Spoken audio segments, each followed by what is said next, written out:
Hey, hi, amazing people out there. How are you all? I hope you all are doing fine and आप लोग मेरी videos भी साथ साथ देख रहे हैं। ओएस कमांड इंजेक्शन पे ये वीडियो है। हम इसमें कमांड इंजेक्शन के बारे में बात करेंगे। उससे पहले अगर आपने सीक्वल इंजेक्शन वाली वीडियो नहीं देखी तो आप मेरे चैनल पे उससे रिलेटेड वीडियोस देख सकते हैं। ओके, इस वीडियो में हमने बात करनी है ओएस कमांड इंजेक्शन के बारे में। बेसिकली ये है क्या, किस तरह से हम इसको डिस्कवर करते हैं एंड किस तरह से हम इसको प्रिवेंट कर सकते हैं। उसके बाद फिर हम इसका डेमो भी देखेंगे DVWA पे। ओके, ओएस कमांड इंजेक्शन क्या है बेसिकली? ये एग्जीक्यूट करती है system commands target web server पर। बेसिकली हम कंप्रोमाइज़ कर सकते हैं एप्लीकेशन को, सर्वर को, नेटवर्क को। जनरली कमांड इंजेक्शन के बारे में देखें तो ये एक अटैक है जिसमें गोल है हमारा कि हम एग्जीक्यूट करें कमांड्स, आर्बिट्रेरी कमांड्स अपने होस्ट ऑपरेटिंग सिस्टम पर एक वल्नरेबल एप्लीकेशन को यूज़ करते हुए। Command injection attacks basically possible हैं जब एक एप्लीकेशन पास करती है unsafe user supplied data, forms, cookies, HTTP headers system shell को। इस अटैक में जो अटैकर सप्लाई कर रहा है ऑपरेटिंग सिस्टम कमांड्स, वो एग्जीक्यूट हो रही हैं वल्नरेबल एप्लीकेशन की प्रिविलेजेस के अकॉर्डिंग। फॉर एग्जांपल, अगर मैं लिनक्स सिस्टम पे हूँ, मेरा जो टारगेट सिस्टम है वो लिनक्स है, उस पर मल्टीपल यूज़र्स हैं। You must be familiar with कि एक रूट या एडमिनिस्ट्रेटर लेवल यूज़र होता है और एक आपका रैंडम यूज़र लेवल होता है जो आपने क्रिएट किया होता है, या उसके अकॉर्डिंग आपने अगर मल्टीपल यूज़र्स क्रिएट किए हुए हैं। तो मैं एक रैंडम यूज़र के अकॉर्डिंग उस सिस्टम पे साइंड इन हूँ अपने टारगेट सिस्टम पे।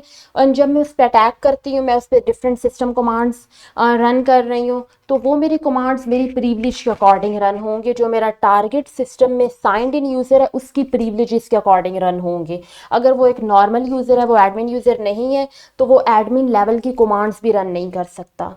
उसके लिए उसे फिर प्रिविलेज एस्केलेशन को यूज़ करते हुए उसे एडमिन लेवल का जो पासवर्ड है वो पहले देखना है। उसे admin as an admin sign in करना है ताकि वो उसके रेलिवेंट कमांड्स रन कर सके।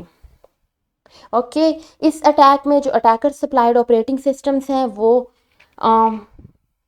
अगेन वो उन्हें हम प्रिविलेजेस के अकॉर्डिंग ही रन करते हैं। I hope you got this point. Command injection attacks की का जो बेसिक रीज़न है कि ये क्यों होती हैं, वो इनसफिशेंट इनपुट वैलिडेशन है। अगेन सीक्वल इंजेक्शन की तरह के जो हमारी एप्लीकेशन है वो उनको प्रॉपर फिल्टर नहीं करती कमांड्स को।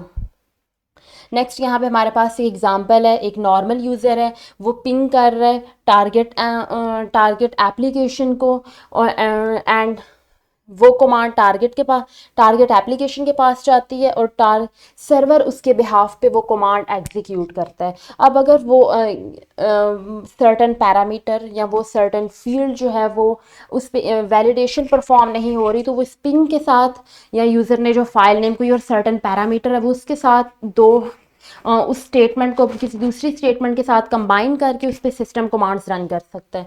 फॉर एग्जांपल, किस तरह से हम डिस्कवर कर सकते हैं ऑपरेटिंग सिस्टम कमांड एग्जीक्यूशन को? सबसे पहले जो हमारा टारगेट एप्लीकेशन है उसके बारे में हम इंफॉर्मेशन गैदर करते हैं। That is the most important point. किसी भी पेन टेस्टिंग का, सिस्टम को हैक करने का जो मेन इंपॉर्टेंट पॉइंट है वो है उसके बारे में पहले रिकॉनेसेंस करना, उससे अपने टारगेट सिस्टम का स्ट्रक्चर अच्छे से अंडरस्टैंड करना, किस तरह से वो वर्क कर रहा है, कौन कौन सी उसमें वीकनेसेस हो सकती हैं जिसको हम एक्सप्लॉयट कर सकते हैं।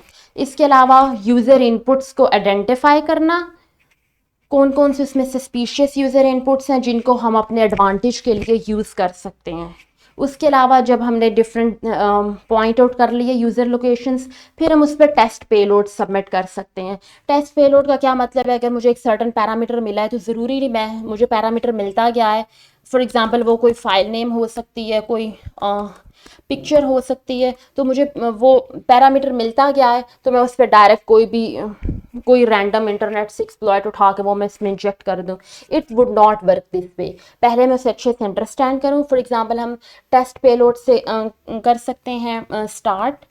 मैं इस स्टेटमेंट को कंबाइन कर सकती हूँ सेमी कॉलन को यूज़ करते हुए, डबल एंड को यूज़ करते हुए, या डबल पाइप साइन वगैरह को यूज़ करते हुए। ये बेसिकली सेपरेटर्स होते हैं जिनको यूज़ करते हुए मल्टीपल कमांड्स रन कर सकते हैं।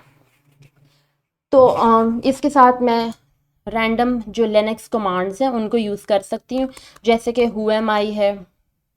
हु एम आई मेंशन करता है कि मेरा यूज़र नेम क्या है इस स्पेसिफिक मशीन पे, या मैं होस्ट नेम ट्राई कर सकती हूँ। होस्ट नेम इज़ बेसिकली कि मेरा मशीन का नेम क्या है। या मैं कर सकती हूँ PWD, प्रिंट वर्किंग डायरेक्टरी के इस वक्त मैं किस डायरेक्टरी में हूँ। या हम यूज़ कर सकते हैं यूनेम डैश ए, मेरे सिस्टम का वेरिएंट क्या है। इस तरह की रैंडम कमांड्स हम रन कर सकते हैं टू सी क्या वो कमांड्स रन हो रही हैं, क्या वो ठीक मुझे रिस्पॉन्स कर रही हैं। उसके अकॉर्डिंग फिर हम आहिस्ता आहिस्ता बड़े बड़े स्टेप्स लेके फर्दर अपने एक्सप्लॉइट्स की तरफ मूव कर सकते हैं। Okay, next we have this example here. हमारे पास है nslookup command.myserver.com। अब अगर आप में से फेमिलियर हैं, आप बर्प स्वीट से आप उसे यूज़ करते हैं, तो आपको आइडिया होगा कि इसमें जो बर्प कोलैबोरेटर फीचर है उसको यूज़ करते हुए हम इस तरह की कमांड रन कर सकते हैं। nslookup को हम यूज़ करते हुए इसमें कमांड्स को ऐड कर सकते हैं। लाइक यहाँ पे मैं अपनी कोई भी system command who am I, host name, you name dash A dot my server dot com मैं रन करती हूँ, तो वो मुझे in response DNS HTTP request देगा, जिसमें यहाँ पे मेरे कमांड का रिजल्ट हो सकता है। तो इस बर्प कोलैबोरेटर फीचर को हम यूज़ कर सकते हैं। या हमारे पास ये एक ज़्यादा सूटेबल एग्जाम्पल है इस केस में, shopping site dot com stock status product ID equal 381। For example मेरी एक शॉपिंग वेबसाइट है, उस शॉपिंग वेबसाइट का एक फीचर ये है कि उसमें मल्टीपल प्रोडक्ट्स हैं, एंड किसी एक प्रोडक्ट को लेके मैं उसका स्टॉक चेक कर सकती हूँ कि क्या ये प्रोडक्ट स्टॉक में पड़ा है या यू मस्ट बी फेमिलियर कि हर प्रोडक्ट को एक यूनिक आईडी असाइन की जाती है। अब यहाँ पे उस स्पेसिफिक आईडी को मैंने बर्प स्वीट से उस रिक्वेस्ट को कैप्चर किया, देन उसके बाद मैं आईडी के साथ अपनी जो है कमांड्स, अपनी OS कमांड्स को उसके साथ कंबाइन करके मल्टीपल कमांड्स रन कर सकती हूँ। तो we can use it this way as well. Next है किस तरह से इम्प्लीमेंट कर सकते हैं OS कमांड इंजेक्शन को। सबसे पहले जो मेन चीज़ है वो है कि हम किसी भी, अगर हम फाइल नेम्स को ले रहे हैं तो हम नंबर्स वगैरह, स्पेशल करेक्टर्स वगैरह को असाइन ना करें, हम जस्ट एक वाइट लिस्ट क्रिएट करें। वाइट लिस्ट है कि जो जो मैंने कमांड्स यूज़ करनी है मैं जस्ट उनकी एक लिस्ट बनाऊं कि जस्ट जो मेरी एप्लीकेशन है, जो सर्वर है, वो जस्ट इन्हीं सिस्टम्स को, इन्हीं कमांड्स को, इन्हीं इन स्पेसिफिक पैरामीटर्स के लिए एग्जीक्यूट करे। कोई नंबर, कोई स्पेशल कैरेक्टर एग्जीक्यूट ना करे, या अगर वो नंबर ले रहे हैं तो वो कोई भी स्ट्रिंग वैल्यू ना ले, कुछ भी स्पेशल करेक्टर्स को ना ले। इसके अलावा जस्ट वो अल्फ़ा न्यूमेरिक, या अगर अल्फ़ा न्यूमेरिक करेक्टर्स को ले रहा है तो जस्ट वो उन्हीं को ले, कोई दूसरे सिंटैक्स या वाइट स्पेसेस ना हो। तो इस तरह से हम प्रिवेंट कर सकते हैं OS कमांड इंजेक्शन को। And that was an introduction for OS command injection. Now let's go to our OS BWA and let's do some demonstration here. Okay, so let me open my Firefox here.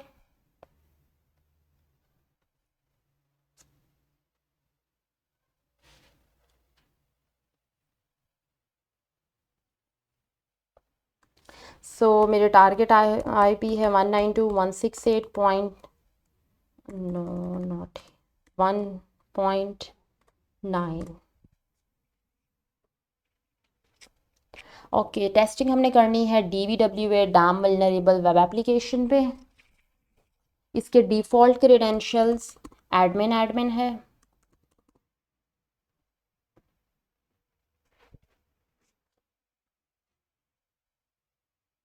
And यहाँ पे you can say multiple vulnerabilities listed हैं, आप इस पर testing वगैरह कर सकते हैं। सीक्वल इंजेक्शन है, ब्रूट फोर्सिंग, कमांड इंजेक्शन, और यहाँ पे DVWA सिक्योरिटी है, हम उससे अपने टेस्टिंग के अकॉर्डिंग उस सिक्योरिटी को चेंज कर सकते हैं टू लो, मीडियम और हाई। यस, सो कमांड इंजेक्शन हेयर, वल्नरेबिलिटी लो है, सबसे पहले हम लो पे टेस्टिंग करेंगे। लो एंड मीडियम पे हम टेस्टिंग करेंगे। जो बेसिकली हाई है वो टेस्टिंग के लिए नहीं है, जस्ट उसमें हम यहाँ पे अपने सोर्स कोड वगैरह को स्टडी कर सकते हैं टू अंडरस्टैंड किस तरह से फ़िल्टरिंग वगैरह की गई है, एंड बेसिकली किस तरह से हम अवॉइड कर सकते हैं उससे। So I am going to add an IP here, जो कि मेरी मशीन का IP है 192.168.1.12। ओके, अब ये बेसिकली इसे पिंग करेगा, साथ में सेमी कॉलन यूज़ करते हुए कमांड इंजेक्शन रन कर सकती हूँ। Let me go with a common one here. Okay, PWD try करते हैं, print working directory. Okay and it displayed me this. As you can see vulnerability is exec, यहाँ पे भी शो हो रहा है हमें यूआरएल में। So we can basically move back to the other directories or file names in our target machine. Let's see it later in a while. सबसे पहले we can run some other commands like who am I. So the user I'm signed in is www data. Similarly हम यहाँ पे multiple commands देख सकते हैं, जैसे you can go for uname -a and this is Linux OS PWA, it's variant. Okay just हमने अभी देखा प्रिंट वर्किंग डायरेक्टरी जब मैंने की थी, तो यहाँ पे ये मेरी लोकेशन है। अब लिनक्स में क्या है, हमने जब एक डायरेक्टरी बैक मूव करना हो तो हम यूज़ करते हैं // इस वक्त मैं एग्जिट डायरेक्टरी में हूँ। एक डायरेक्टरी में पीछे मूव करूँ तो वल्नरेबिलिटीज़ में आऊँगी, 2 डायरेक्टरी मूव करूँ पीछे तो DBWA गिट, 3 डायरेक्टरी पीछे में आऊँ तो OS BWA में मूव करूँगी, 3 directories back. If you are using Linux you must be familiar कि लिनक्स में जहाँ पे हमारी एप्लीकेशन होस्ट होती है वो बेसिकली है var www html। इस लोकेशन पे वेबसाइट हमारी होस्ट होती है। ओके इस वक्त मैं एग्जिट में हूँ 1 2 3 डायरेक्टरीज मूव मैं करूँगी तो मैं HTML फोल्डर में आ जाऊँगी, क्योंकि वहाँ पे मेरी ये DBWA होस्ट हो रही है। तो 3 directories move OS PWA, 4 directories HTML, 5 directories www, 6 directories war। तो मुझे 6 डायरेक्टरीज बैक मूव करना है ताकि मैं अपने मेन फोल्डर में आ जाऊं। Let's try it. 1 2 3 4 5 6। अब मैं मेन फोल्डर में आ गई हूँ। लिनक्स में हमारे पास जो एक फोल्डर होता है @c पासवर्ड, जहाँ पे हमारे पास सारे यूज़र नेम्स लिस्टेड होते हैं, पूरी एक लिस्ट होती है कि इस सिस्टम पे कौन कौन से यूज़र नेम्स पड़े हुए हैं। तो पासवर्ड फाइल है, मुझे इस फाइल के कंटेंट को लिस्ट आउट करना है। लिनक्स में हम इसे कर सकते हैं using this command cat here। Okay कि मुझे पासवर्ड फाइल के कंटेंट को कैट करना है। Let's submit it and here is this file. ये हमारे पास रूट यूज़र है, www डेटा यूज़र है जो मैं जस्ट एज लॉग्ड इन थी। ओके अब ये एक सीरियस काइंड ऑफ वल्नरेबिलिटी है एंड इसको काफ़ी सा आप लाइक अटैकर अपने एडवांटेज के लिए यूज़ कर सकता है and it could be highly serious. Okay next अब हम सेम कमांड्स रन करने की कोशिश करते हैं मीडियम में। Let's change this security to medium here. Okay, it's all set. Now go back to command injection. And now let's try to execute the same command here. bwd. Okay, it's not working here. Semicolon मतलब यहाँ पे हम इसका source code देखें तो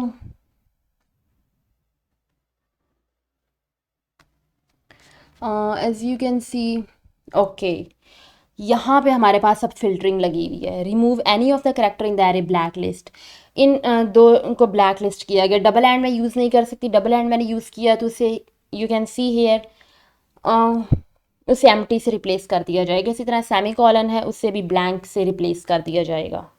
तो website इन दोनों को रिप्लेस कर रही है। I can not use this double and semicolon here. Okay वैसे तो हम सिंगल एंड भी यूज़ कर सकते हैं। सिंगल एंड का मतलब है कि सिस्टम जो है वो मेरी कमांड बारी बारी रन करेगा। पहले वो एक इसको रन करेगा, इसको रन करके इसका आउटपुट डिस्प्ले करके फिर वो दोबारा जाएगा, फिर वो PWD को रन करेगा। एंड का मतलब है कोई इकट्ठा रन करेगा। ओके लिनक्स में हमारे पास डबल पाइप भी है। डबल पाइप हम यूज़ कर सकते हैं as a replacement for and चूँकि इस पर फिल्टरिंग नहीं लगी हुई तो या इट्स वर्किंग ऑल गुड। इसी तरह हम कैट को भी कर सकते हैं double pipe and it's all good. इसी तरह DBWA सिक्योरिटी में जाके अगर हम इसे हार्ड पे सेट करें तो हाई एंड हाई का पर्पस बेसिकली इसे एक्सप्लॉइट करना नहीं है, जस्ट कोड को अंडरस्टैंड करना है, किस तरह से फिल्टरिंग वगैरह अप्लाई की गई है, and it is usually impossible to exploit it.